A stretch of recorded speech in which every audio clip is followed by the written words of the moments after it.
record? Alright, we're rolling. Alright, welcome. We are going to do a walkthrough video, a breakdown video, whatever you want to call it. I don't know, what should I call these? Tell me in the comments. If you're here already, cool, thank you. I'm talking to a camera in my basement, office, guest bedroom. And we're going to go through a couple stages here. First one I'm going to go through is the worst mistake I had. This is the one that I forgot to count my rounds. I thought I had 23, Barneyed up had 24. In reality, I had 19. So when I Barneyed up, I had 20. 4 shots that I needed that I didn't get to do the way I wanted. So let's go through it. I'm just going to play it first off right now.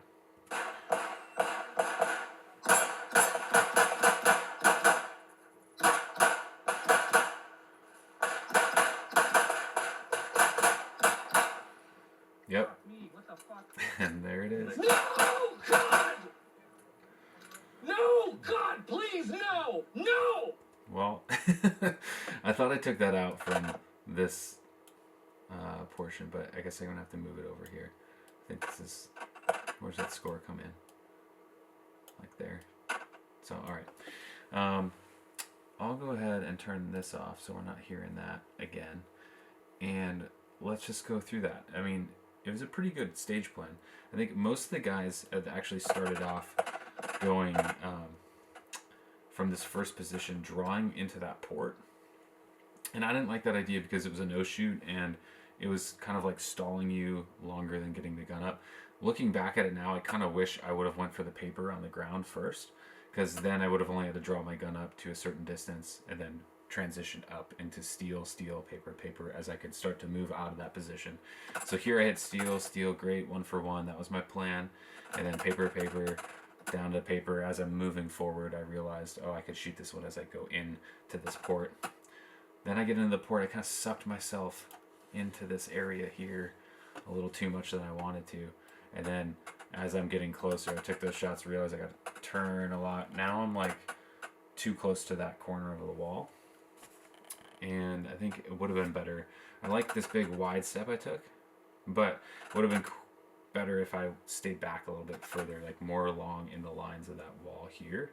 And then that would have pushed me into here, because when I did that big wide step, now I'm going to swing my arms around. I'm coming into this little narrow section. I could have had the gun up even a little bit sooner here. Got that up, shot off, and then this part I just like blind shot. I just turned my gun sideways, which I shouldn't have done. As I did it, I'm like, why am I doing this? I should have came in, just saw what I was shooting a little bit more, and then exited all the way to the corner. And maybe, you know, these splits were not that fast. I mean, maybe they were. I mean, they could have worked. But in that section, I mean, maybe I should have just went to the corner, planted down, and shot left to right, and just finished it out. Unfortunately, I didn't count my rounds, so I had that slide lock here. And then, you know, figured it out. Reload, kind of slow now that I look back at it. In the moment, I'm like, oh, that wasn't too big of a fumble. But look at this. I was 44th out of 100 for the stage. So really big waste of time here. It was like 3 seconds almost. Let's clip it. I'm going to cut it here. And we'll cut it here from that shot to that shot. That was, 3 seconds, 3:16. So not a good idea to not count.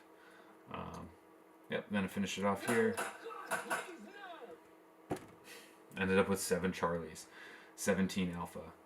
I think if I would have had 3 seconds back, it would have been 11:78. It would have been like 11 seconds something. Maybe with those Charlies, I would have had a closer, you know, position to the first. But 44th out of 100, that made me like, what am I doing? So next time, count my rounds instead of talking to the camera. Yeah, so that's it. We'll move on to the next stage.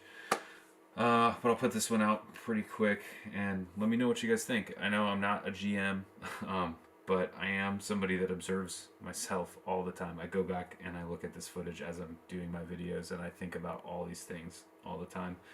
On top of that, I'm a professional photographer and videographer for the past 20 years, and I've worked with, you know, best friends to Olympic athletes. So I'm always looking at movement. I'm always looking at the way you position your body, you carry your weight, how you move from one to the next. And I'm by no means a top tier athlete, but I'm trying to make the progression here. And so going through and being really analytical on all these things helps, because next time you go through, I'm gonna like, oh yeah, remember that stage I could have shot through the port at the beginning, or remember that stage where I could have transitioned to the floor first and then up. I'm hoping that just going through this and actually doing these walkthroughs, breakdowns, whatever you want to call them, talkthroughs, with myself here and with you guys, that'll just implant it a little bit further in my brain. So let me know what you guys think. I'm going to do another one in a minute, and we'll get these out there. All right. See ya.